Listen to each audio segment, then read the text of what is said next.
Good morning बच्चों। JDM बीवी secondary school के यूट्यूब चैनल पे आपका स्वागत है। आई होप आप अच्छे होंगे। हम कक्षा 10th की समकालीन भारत लेसन 5 खनिज तथा ऊर्जा संसाधन कर रहे थे।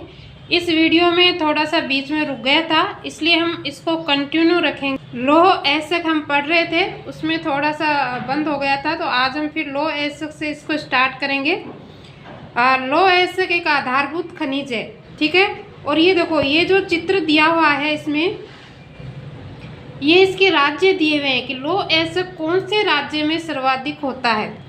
तो ओडिशा है, वहाँ पे सर्वाधिक लौह अयस्क पाया जाता है और ये 52% यहाँ पाया जाता है। इसके बाद में जो छत्तीसगढ़ है वो 16%, कर्नाटक में 14%, झारखंड में 11% और जो अन्य राज्य हैं उनमें सिर्फ 7% ही पाया जाता है। अब आगे देखो, औद्योगिक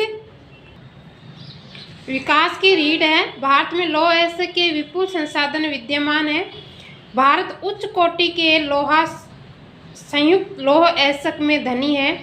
मैग्नाइट सर्वोत्तम प्रकार का लौह अयस्क है जिसमें 70% लौहांश पाया जाता है। इसमें सर्वश्रेष्ठ चुंबकीय गुण होते हैं जो विद्युत उद्योगों में विशेष रूप से उपयोगी होते हैं। यानी लौह जो जहाँ पाया जाता है, जो लौहांश है, वो उसके अंदर सर्वोत्तम कौन सा है? मैग्नेटाइट है, लोहे का नाम है और ये सबसे सर्वोत्तम है और इसमें अच्छे चुंबकीय गुण पाए जाते हैं। जो विद्युत उद्योगों में विशेष रूप से उपयोगी है। हेमेटाइट सर्वाधिक महत्वपूर्ण औद्योगिक लौह अयस्क है जिसका अधिकतम मात्रा में उपभोग होता है, किंतु इसमें लौहांश की मात्रा मैग्नेटाइट की अपेक्षा थोड़ी सी कम होती है और इसमें लौहांश 50 से 60% तक पाया जाता है। भारत में लौह अयस्क की पेटियां, यानी हमारे भारत में लौह अयस्क कौन कौन सी जगह पे पाया जाता है। ओडिशा, झारखंड पेटी। ओडिशा में उच्च कोटि के हेमेटाइट किस्म का लौह अयस्क मयूरभंज व केदुझर जिलों में बादाम पहाड़ खादानों से निकाला जाता है। यानी ओडिशा और जो झारखंड है वहाँ पे जो उच्च कोटि का हेमेटाइट किस्म का लोहा पाया जाता है और यह मयूरभंज और केदुझर जिलों में जो बादाम नामक पहाड़ी है उससे खोदकर निकाला जाता है। इसी से सानिध्य झारखंड के सिंहभूम जिले में गुवा तथा नोवामुंडी से हेमेटाइट अयस्क का खनन किया जाता है। दुर्ग, बस्तर, चंद्रपुर पेटी। यह पेटी महाराष्ट्र और छत्तीसगढ़ राज्यों के अंतर्गत पाई जाती है। छत्तीसगढ़ के बस्तर जिले में बेलाडीला पहाड़ी श्रृंखलाओं में अति उत्तम कोटि का हेमेटाइट पाया जाता है जिसमें इस गुणवत्ता के लोहे के 14 जमाव मिलते हैं। इसमें इस्पात बनाने में आवश्यक सर्वश्रेष्ठ भौतिक गुण विद्यमान है। इन खाद्यान्नों का लौह अयस्क विशाखापट्टनम पत्तन में जापान तथा दक्षिण कोरिया को निर्यात किया जाता है। यानी जो ये लौह अयस्क हमें प्राप्त होता है, ये विशाखापट्टनम पत्तनम यानी विशाखापट्टनम जो बंदरगाह है वहाँ से जापान और दक्षिण कोरिया को निर्यात किया जाता है। यानी उनको ये कोयला भेजा लौह अयस्क भेजा जाता है। अब देखो, बल्लारी, चित्रदुर्ग, चिकमंगलुरु, तुमुकुरु पेटी। कर्नाटक मतलब कि इस पेटी में, कर्नाटक की इस पेटी मतलब ये जो है ये कहाँ पे है? कर्नाटक में है। लौह अयस्क की वृत्त राशि संचित है। कर्नाटक में पश्चिमी घाट में अवस्थित केंद्र मुख्य खाने 100% निर्यात इकाई है। केंद्र मुख्य निक्षेप संसार के सबसे बड़े निक्षेपों में से एक माने जाते हैं। लौह अयस्क कदम रूप से पाइपलाइन द्वारा मंगलूर के निकट एक पतन पर भेजा जाता है। यानी ये जो है लौह अयस्क एक पाइपलाइन के द्वारा भेजा जाता है और कहाँ जाता है?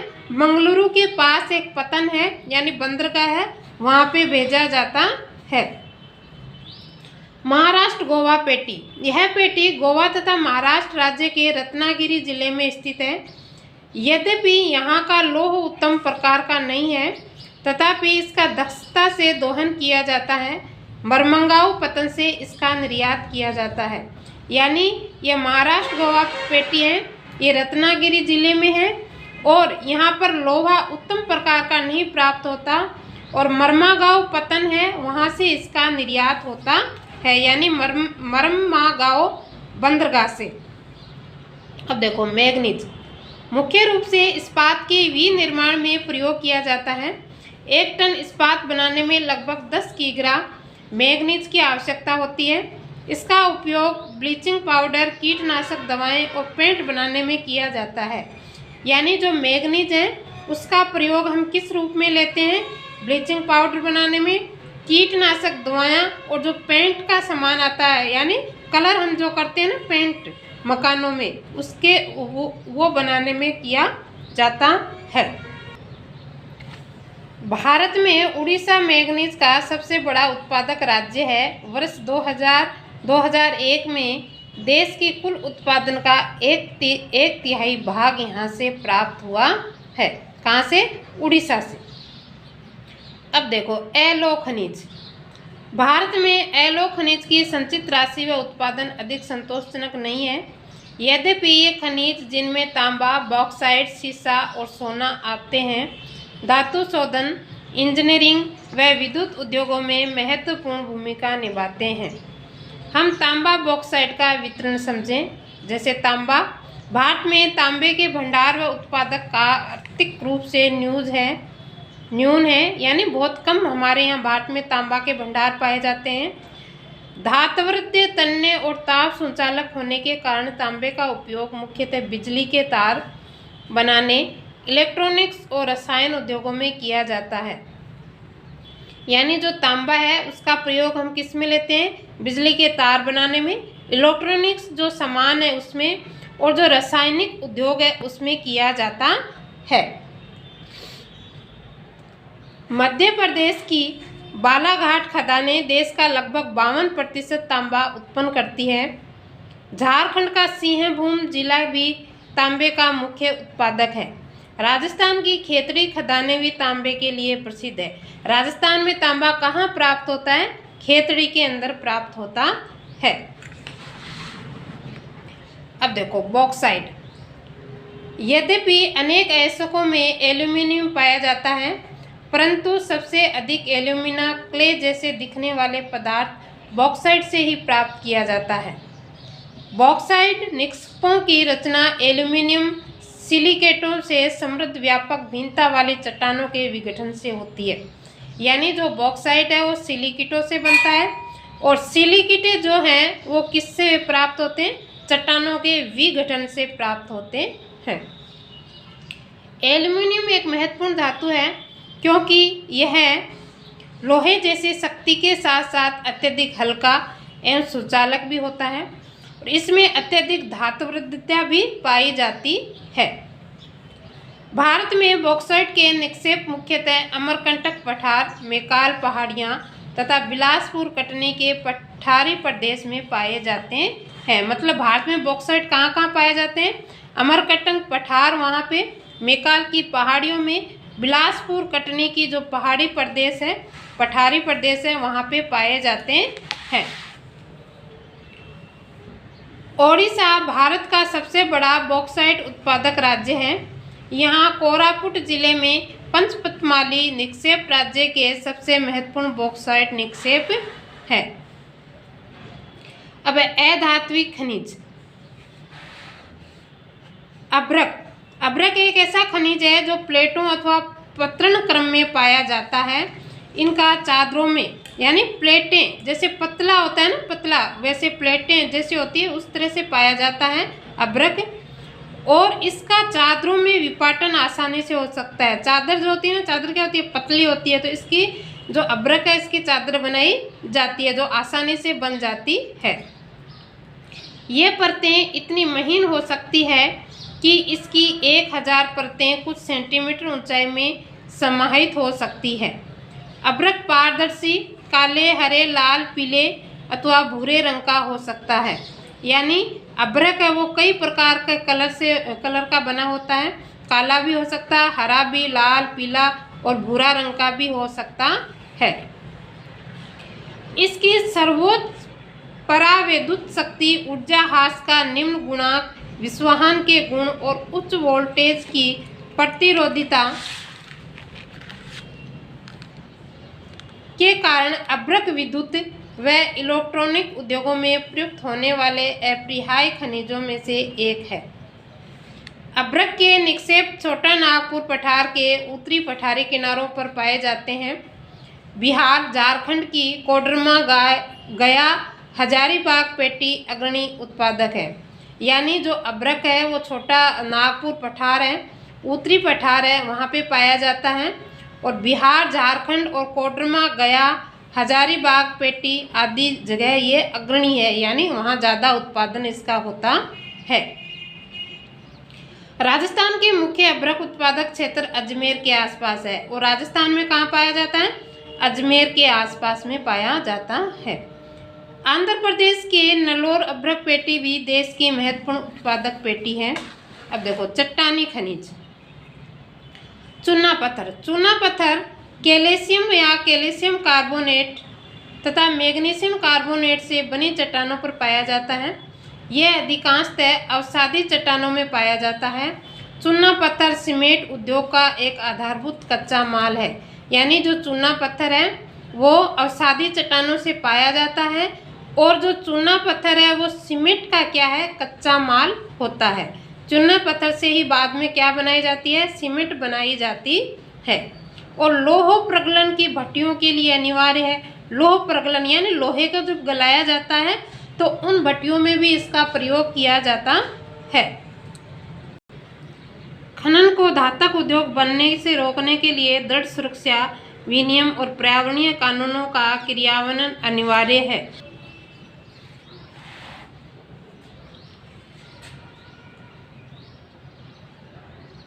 खनिजों का संरक्षण।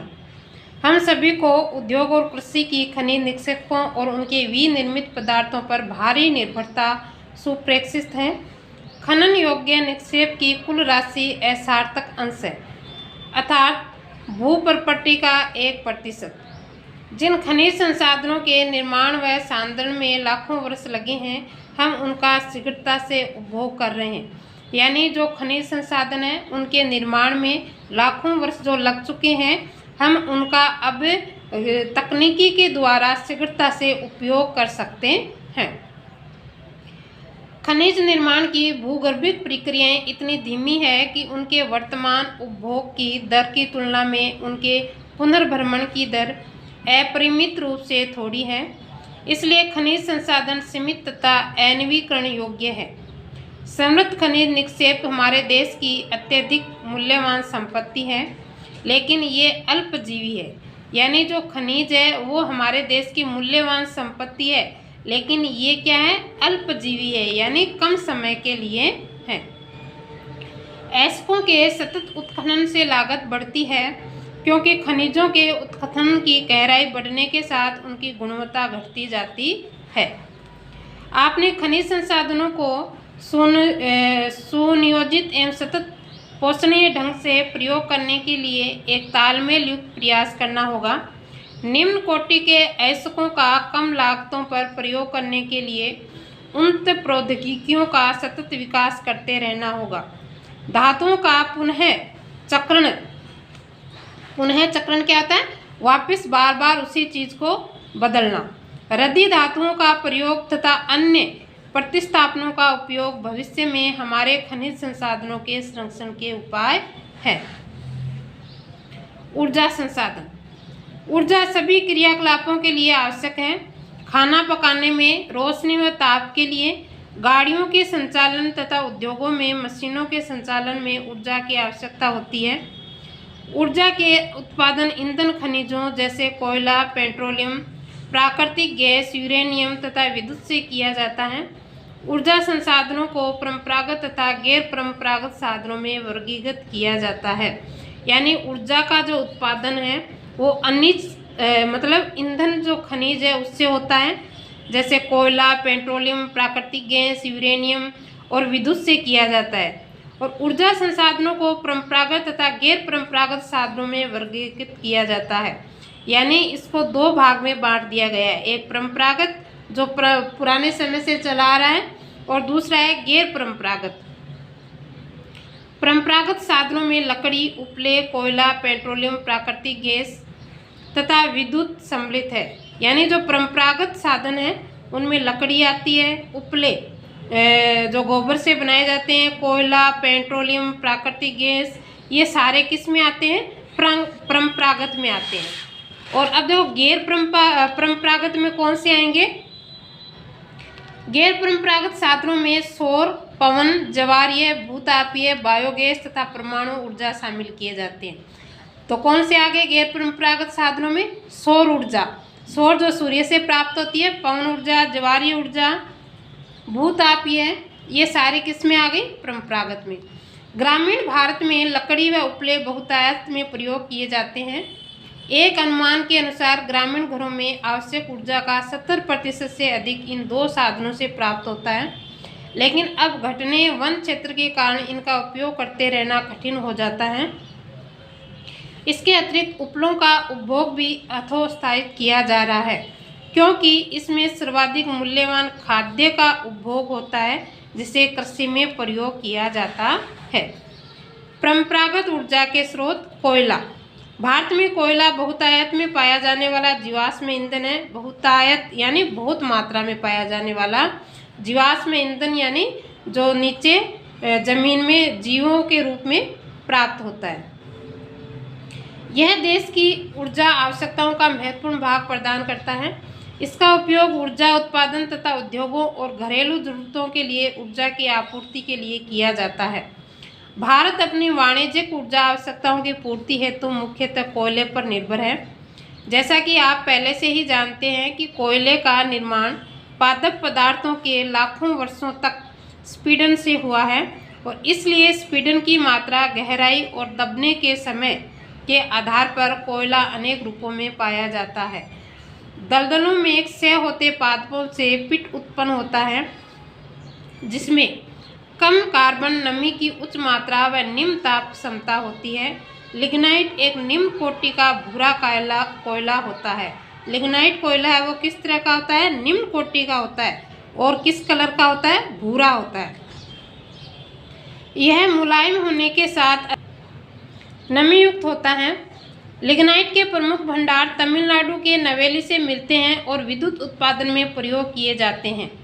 गहराई में दबे तथा अधिक तापमान से प्रभावित कोयले को बिटुमिनस कोयला कहा जाता है, और वाणिज्यिक प्रयोग में यह सर्वाधिक लोकप्रिय है। कौन सा कोयला? बिटुमिनस कोयला। और यह सर्वाधिक क्या है? लोकप्रिय है, और वाणिज्य व्यापार में सबसे अधिक प्रसिद्ध है। धातु शोधन में उच्च श्रेणी के बिटुमिनस कोयले का प्रयोग किया जाता है, जिसका लोहे के प्रगलन में विशेष महत्व है। एंथ्रेसाइट सर्वोत्तम गुण वाला कठोर कोयला है। भारत में कोयला दो प्रमुख भूगर्भिक युगों के शैल क्रम में पाया जाता है। कितने? दो प्रमुख। एक गोडाउन जिसकी आयु 200 वर्ष लाख वर्ष से अधिक होती है, और दूसरा टर्शियरी निक्षेप जो लगभग 55 लाख वर्ष पुराने हैं। यानी हमें भूगर्भिक यानी धरती के अंदर दो प्रकार से मिलता है, एक गोडाउन में और दूसरा टर्शियरी के रूप में। गोडवान कोयले जो धातु शोधन कोयला है के प्रमुख संसाधन दामोदर घाटी, झरिया, रानीगंज, बोकारो में स्थित हैं। जो महत्वपूर्ण कोयला क्षेत्र है गोदावरी महानदी, सोन व वर्गा नदी घाटियों में भी कोयले के जमाव पर पाए जाते हैं। टर्शियरी कोयला क्षेत्र उत्तर पूर्वी राज्यों मेघालय, आसाम, अरुणाचल प्रदेश व नागालैंड में पाया जाता है। यह स्मरण रहे कि कोयला स्थूल पदार्थ है, जिसका प्रयोग करने पर भार घटता है, क्योंकि यह राख में परिवर्तन हो जाता है, और इसी कारण भारी उद्योग तथा ताप विद्युत गृह कोयला क्षेत्रों अथवा उनके निकट ही स्थापित किए जाते हैं। अब देखो पेट्रोलियम। भारत में कोयले के पश्चात ऊर्जा का दूसरा प्रमुख साधन पेट्रोलियम और खनिज है। यह ताप व प्रकाश के लिए ईंधन, मशीनों को, स्नेहक और अनेक विनिर्माण उद्योगों को कच्चा माल प्रदान करता है। तेल शोधनशालाएं संश्लेषित वस्त्र, उर्वरक तथा असंख्य रासायनिक उद्योगों एक नोडीय बिंदु का काम करती है। भारत में अधिकांश पेट्रोलियम की उपस्थिति टर्शियरी युग की सेल संरचनाओं के अपनति व भ्रंश ट्रेप में पाई जाती है। वलन अपनति और गुंबदों वाले प्रदेशों में यह वहाँ पाया जाता है जहाँ उद्वलन के शीर्ष में तेल ट्रेप हुआ होता है।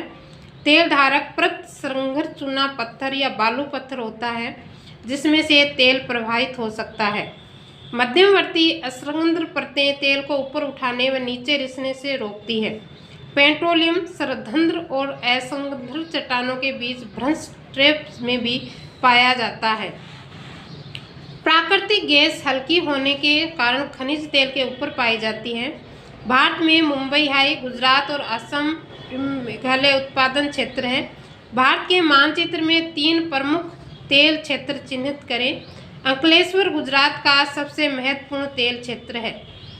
आसाम भारत का सबसे पुराना तेल उत्पादक राज्य है।